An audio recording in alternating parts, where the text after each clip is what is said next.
You're listening to Strange by Nature, your guide to the strange, weird, unbelievable, and improbable wonders of the natural world.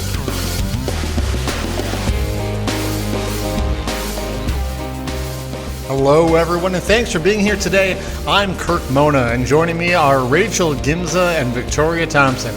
We're all naturalists who together have scoured the world for weird and wonderful wonders, just to please your mammalian brain's desire for novelty. Isn't that nice?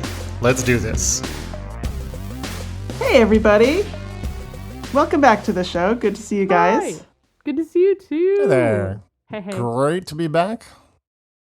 It is, and I have a quick biology quiz to start off this week for you guys. Okay. Okay. I'm Taking ready. you back to maybe ninth grade biology. I like biology. Okay, biology's good. Yeah. Yes. How many organelles or other cell components can you name just off the top of your head? Of Like, the start cell. listing them. Do you want? Yeah. Okay. Well, we've got the endoplasmic reticulum. Yeah, okay, good. The Golgi apparatus. I mean, would you count like just like a cell nucleus? Yeah, nucleus, that's the big one, yep. There's the mitochondria. Uh-huh. Very important. Oh, are we Maybe just lost saying? Are we counting them? Uh, or are we- we like, saying- is it- Ribosomes. There's cytoplasm in a cell, yeah, isn't there? yeah, like, yeah. Good job. You came up with a lot of the big ones, but you are missing a pretty big one. These organelles are bigger than ribosomes, and they look like little barrel-shaped beads, kind of. Is this ringing any bells? vaguely Really? ringing it was a some bells. long, Maybe long not. time ago. Well, I had to if- teach this. But that was a long time ago now. It was 10 years ago. if you can't come up with it, it's not too surprising because this is actually an organelle that almost no one has heard of, and they don't show up in biology textbooks. Ah. Oh, so you were just You're tricking tricking us. us. Yes, I was Okay. tricking you. Ah. Because I am a tricky trickster. They they are called vaults. Vaults. Vaults. Yeah. Ever heard of this? Huh. No, I don't think Yeah, so. me either. like Uh. like a bank vault. Yeah. Like a bank vault. Like Yeah, a bank yeah. vault. All right, I'm going to take you back Oh. to 1986 when two researchers at UCLA, Nancy Kadersha and Leonard Rome, were doing some research on cell vesicles, which are like little delivery packages that take Uh-huh. stuff within the cell. Right. And they noticed a few of these other particles hanging around, all the same size and shape. They didn't know what they were, but they thought they might be somehow related to the vesicles. So they isolated them and chemically analyzed them. And it turned out they were not related to vesicles. They were composed of protein and a little RNA. And apparently no one had ever noticed them in a cell before. Oh, okay. Yeah. Okay. It was. They named them okay. vaults because the way the proteins are arranged gave the walls of them a kind of an architectural shape that reminded them of the vaulted ceiling of a cathedral. Okay. Okay. And one of the reasons no one had noticed them before is because they are particularly hard to stain and therefore hard to see under a microscope. Okay. Okay, So- makes sense. Yeah, they mostly look just like gray blobs that are hard to differentiate from other gray blobs that appear in a cell, such as good. glycogen particles. I mean, I find it amazing that people can identify anything in a cell. Well, Right. yes, To be honest. staining helps. Ooh. Yeah.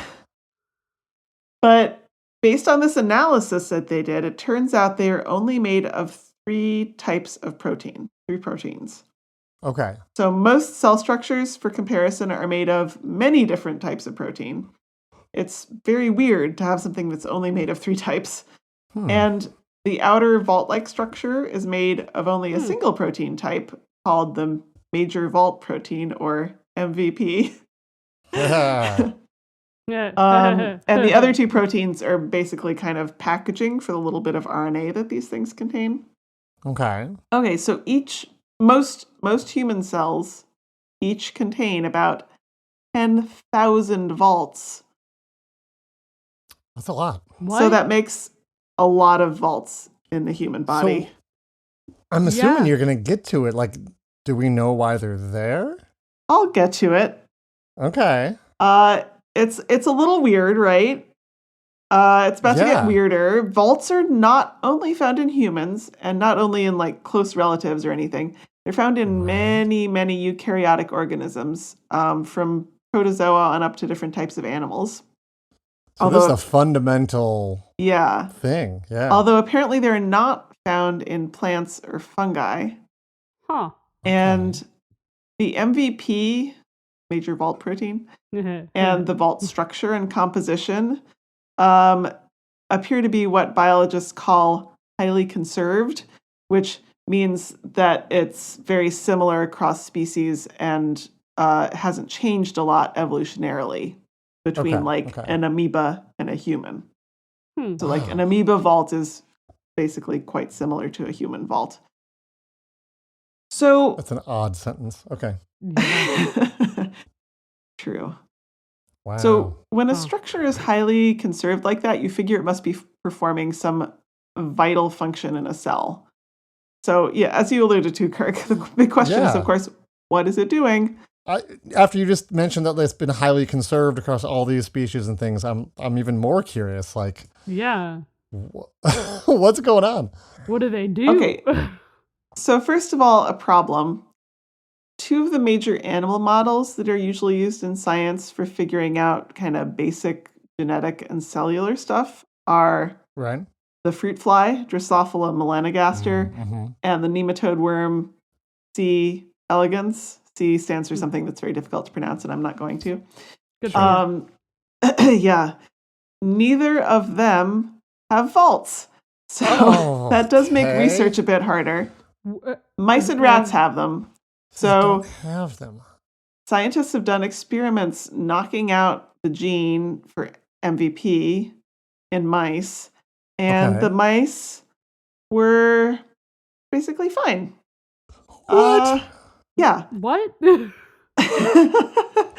Okay. A few other organisms with MVP knocked out grew like more slowly, but there seemed nothing remarkable about the mice, and like otherwise, other than the slow growth for these other organisms, nothing major.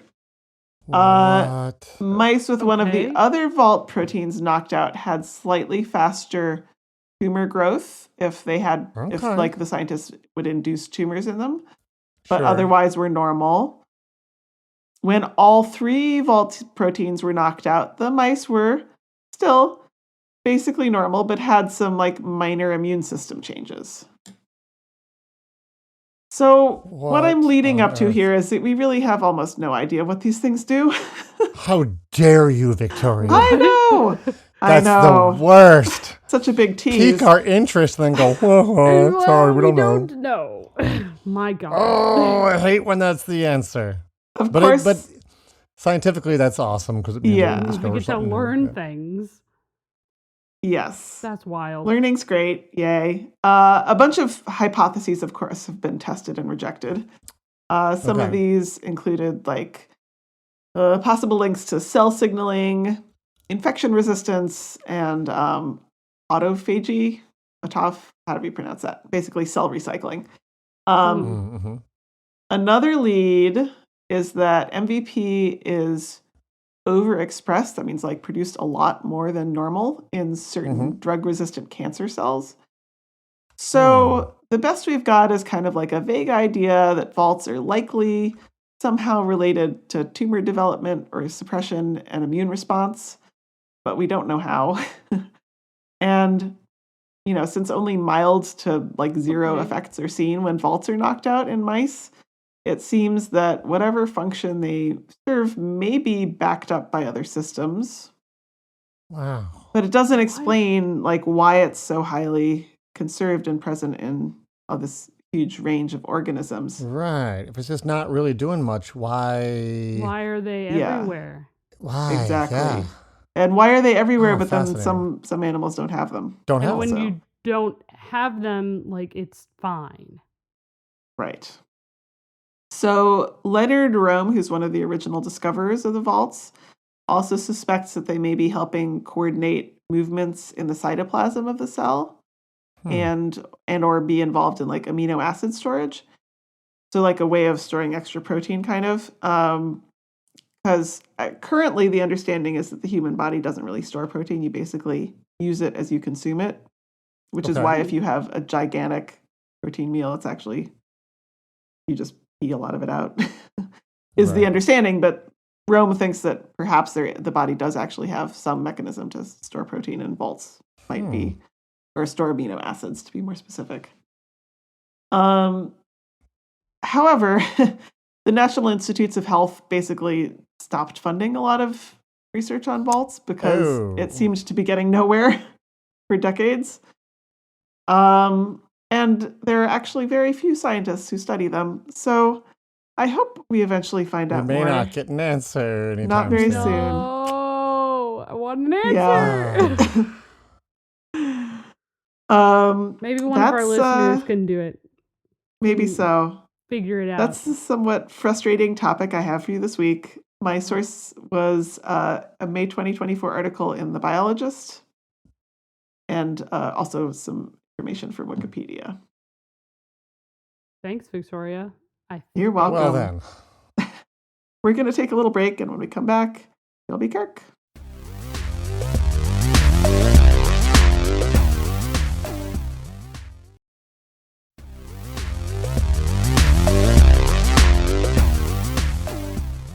Hey everybody, welcome back. Victoria and Rachel, you've both worked with kids a lot. And I'm sure you've noticed a phenomenon that it's never just one kid that seems to need to use the bathroom. No, so absolutely true. Not.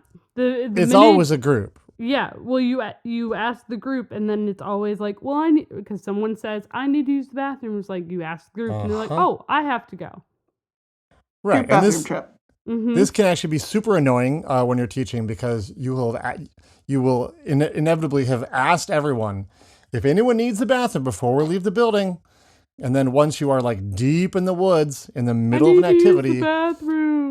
One kid will announce they have to go to the bathroom, and suddenly half the group has to go too. And at that point, it's like you might as well just take everyone back to the building, and there goes your schedule for the whole day, because there's not enough time to get back to where you were, and it's lunchtime and all that kind of stuff. So something we have had to deal with.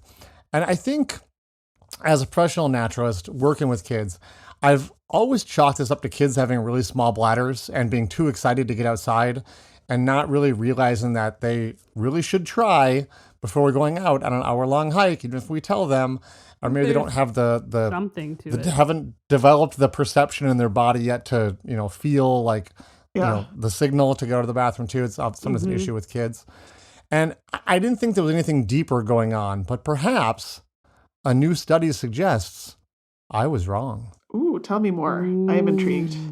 So if we stop and think about it, people often pee in groups.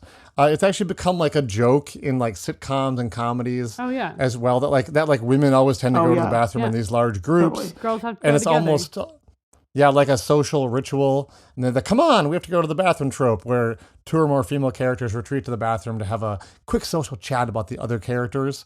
It seems like a convenient way to isolate characters for a separate conversation on like a TV show. But it is based on the very real world situation of people traveling to the bathroom in groups. And I'm sure lots of our listeners are kind of nodding their heads right now going, that's a thing that happens.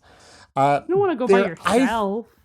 I feel like there does seem to be a gender difference at play in this. I don't frequent women's rest bathrooms, but I'm led to believe that they are social places with lots of talking and fixing of makeup, at least in movies. Whereas like a men's bathroom, I can assure you, is a somber chamber, much like a monk's retreat, where talking, interacting, or even making eye contact is not always, but generally frowned upon. So there's perhaps a bit of a difference. And men aren't like, oh, you're going to the bathroom. Let me come with you. I think there's a certain difference in socialization there. Absolutely. This sort of social urination phenomenon actually spans cultures.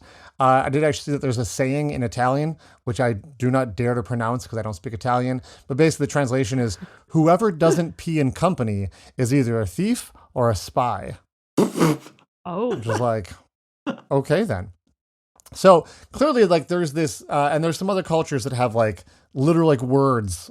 Japanese is one, but there's a word for like social peeing, basically, like urinating in groups. So there is this history of social urination, and you could assume this has to do with like safety, perhaps, since people are vulnerable when peeing. But two interesting questions come up. First off, is this a conscious decision? And then is this something that other animals do? And Ina Onishi of Kyoto University decided to look into this phenomenon and studied the chimpanzees at the Kumamoto Sanctuary, a sanctuary for chimpanzees and bonobos. From what I can gather, Japan sort of unofficially outlawed biomedical testing using chimps a while back. I don't think it's like illegal per se, but it's highly frowned upon. Okay. So all the existing, retired chimps from research institutes now reside at this one sanctuary that was set up in 2007. And Kyoto University either runs it or is heavily associated with it. So for this new study, Ina and her team watched the chimps there for over 600 hours and recorded 1,328 urination events. I mean, who says science isn't glamorous, right? Come on. Their goal was to see if the chimps were urinating randomly or if they were correlated by time and proximity to other chimps. This is someone's research study. What they were able to show is that, yes, there did appear to be a correlation between when chimps peed, and it occurred at a higher rate than you would expect from just random chance, that they sort of grouped up into these time clusters. Okay. And the research team decided to call this contagious urination. Oh, God. Awful. I just taking a drink of water, is... Kirk, when you said that. I'm glad you didn't take it all over the microphone. It was real close. You may have heard that yawns are contagious in primates. What seems like this research suggests that having to urinate is also socially contagious, which is just wild. Wow. So remember when I said that they were looking at both time and distance, and it turns out that both were actually fruitful. So urination, what do you want to call these, like clusters, seem to occur both in terms of timing, but also there was a proximity effect. The closer a chimp was to another chimp, the more likely they were to urinate as well if that first chimp started to urinate. So they also saw like a social class type correlation as well, where those further down the social ladder were more likely to pee when those above them were urinating, which is also really fascinating. And the researchers described this as a flowing down effect, which is pretty terrible. But I also think they could have gone for like a social trickle-down effect that also would have met the scientific humor quotient. But I appreciate their sense of humor over studying animals urinating. You kind of have to. So now we know that urination is, in fact, contagious. What we don't know is why. So this hasn't been proven to exist in humans, but casually it seems like this probably is the case, even from just like the examples we talked about. Yeah. And humans diverged from chimps about 5 to 7 million years ago. So a long time, but not like a super long time in the history of the world. It could be interesting to see, and indeed the researchers are curious, if this is seen in other animals that are not as closely related to primates. So it could be that this is something that goes back very, very far evolutionarily, or we don't know. It could be like a more recent development. We just don't know why at this point. We also truly don't know the answer to the question, like, why do this? What is the advantage? Is it that you're vulnerable when peeing, like we said? So if everyone does it at once, then like everyone can be on alert. Is it more about social cohesion, like a strange shared experience, which feels really weird to say, but I mean, clearly humans do this and will go to the bathroom in groups. Is it just about like communally strongly scent marking your territory. By kind of doing it all in the same place and proximal to each other, you set up a better, stronger territory of smell. Like, we don't know. There could be many reasons why this strange behavior evolved, but we'll just have to wait, kind of like the last story, wait for more research to get those answers. Science is slow, so it will take a while, but I think the answers will eventually trickle out, and we'll get there eventually. My sources this week were Science Daily and the journal article Socially Contagious Urination in Chimpanzees in the January 2025 edition of the journal Current Biology. Keep your eyes out when the Ig Nobel prizes are awarded. Yeah, it's a strong contender there. Strong contender. All right, we're going to take a break, just a little quick one. And when we come back, Rachel, you got something for us? I do. Is it something that, like, we're going to know the answer to, or is it, like, more study needed? You're going to know the answer. Yes. Yay. See you soon. Finally some closure.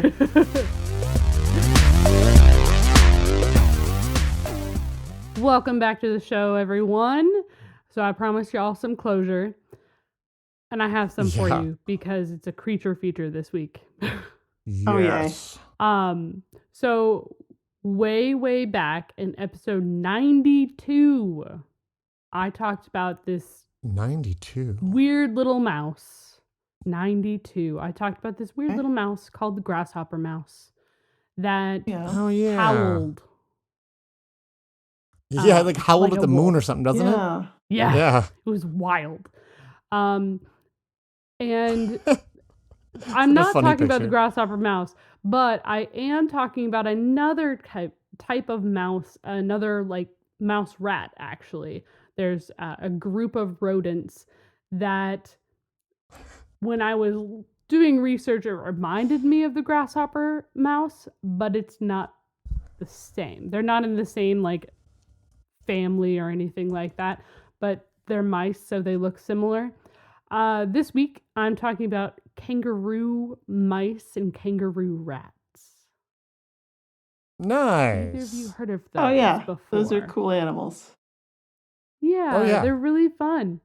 So these little critters are rodents. Obviously, they are rats. Rats and mice. I'm going to use that interchangeably because there's both kangaroo rats and there's kangaroo mice.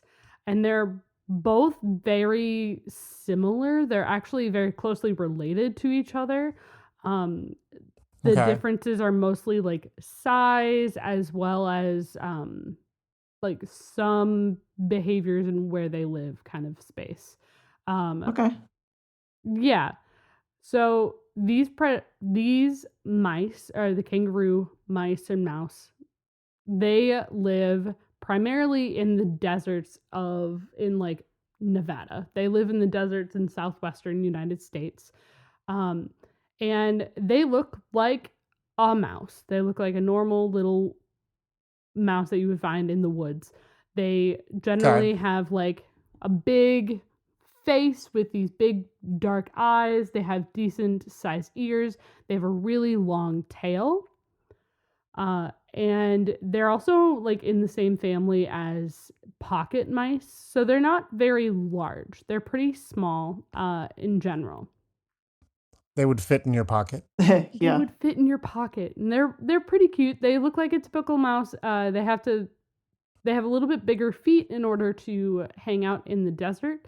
And they primarily survive in burrows. And they'll burrow together as well. They have really intricate tunnel systems that they have. But for the most part, they don't look very remarkable. They have a little bit of a longer tail. Their back feet are pretty large and they have like 5 toes. But that's not abnormal, right?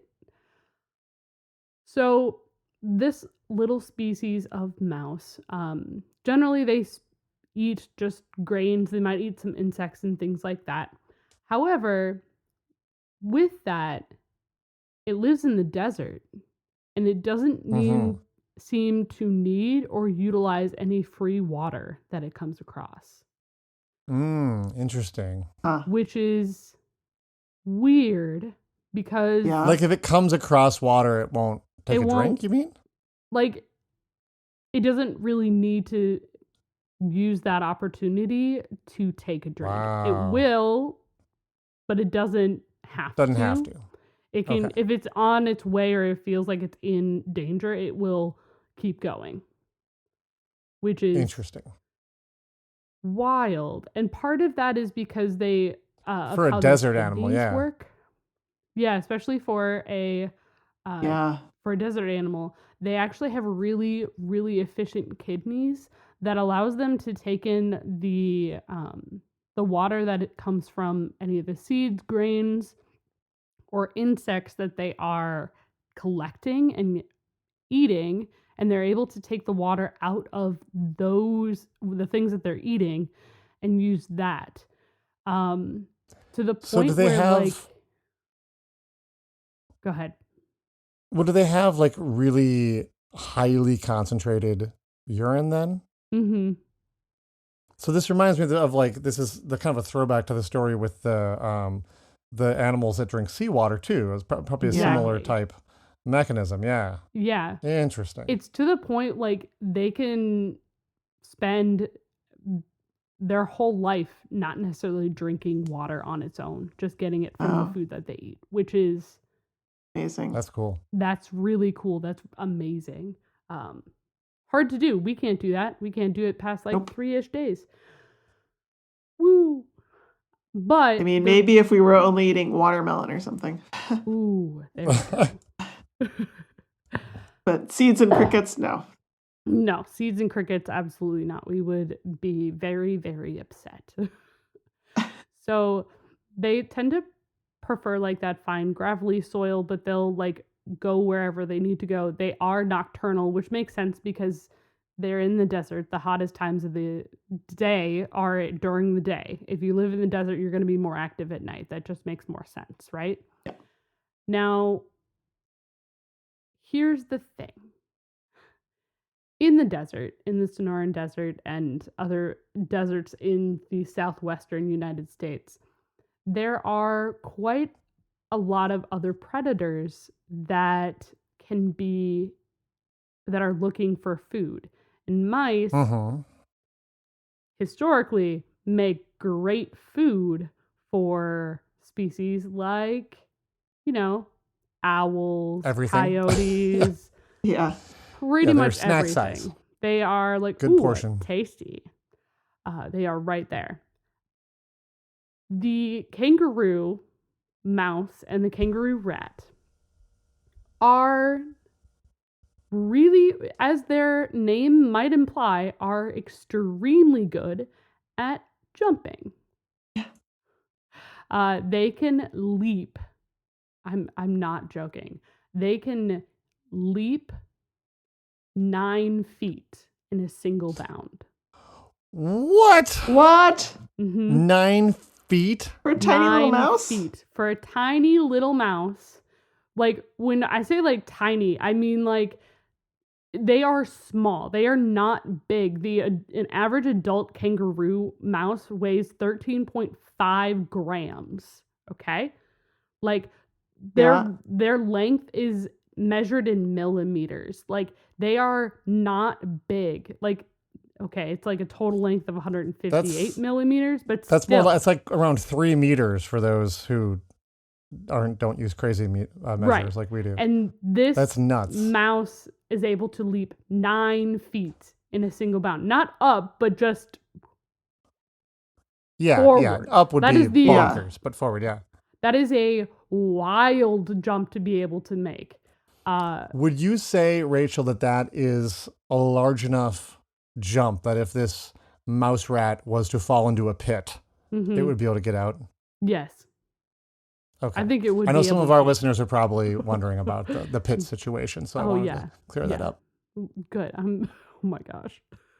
What? Terrible. That's one that either get that joke or you don't. We're going to move right along. Okay. Oh my gosh. So they obviously have, they're actually adapted to have a bipedal gait. They don't really walk on all four. They are able to walk on their back legs. And because they're they have such strong hind legs and big feet. They're able to jump up to 9 feet in a bound, which is great when you are trying to escape predators. It would be like you just vanished. Exactly. Like you're going, can you imagine being an owl being like, oh, I got it. There's that mouse right there. Where'd it go? Yeah. Because owls don't have really good up close vision anyway, but like, what? Or if you're a coyote, all of a sudden it's just gone. Or a snake, or any of the other things that are trying to eat you, just gone. And well, if you, I don't know if they do, but if you were to combine like zigzagging in with that too, so you jump 9 feet ahead, and then you're going to go 9 feet to the right or to the left, it's like you're gone. Yeah. You're gone. You're just gone. Yeah.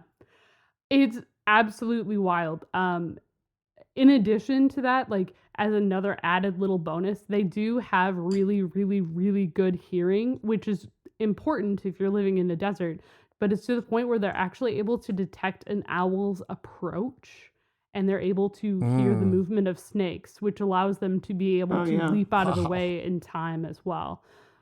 Which is really cool because owls are very much adapted to not be heard as they are. Yeah, that's kind of their whole flying.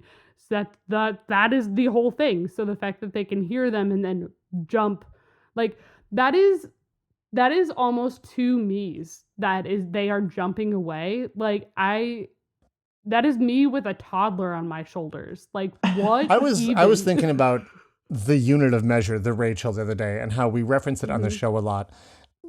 I don't know if we've ever, or at least not for a long time, given people a reference for what the basis of that unit is. You are 5'4". So Rachel is 5'4". So now, if you have missed out on that in the past, yes, Rachel is 5'4" and ready. Which is, we joke about Rachel being short. It is actually the average height for women, I think, in the world. So it's like, or at least in the United States. Maybe in the US, yeah. So it's like, we joke about it. I am short though, because the rest of my family, like the only person who is my height is the only person in my family who is not blood related to me. All of my cousins, my brother, they're at least 5'10" or taller. Like you are short for Minnesota. I am short. The land of the giants. Yes. Ooh, yeah. Yeah, my brother is 6. My twin brother is 6 foot.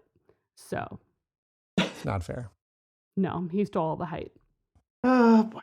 Anyway, that's what I have for you all. We went on a very different rabbit hole, or I should I say kangaroo mouse hole burrow. There we go. Much better. Thank you.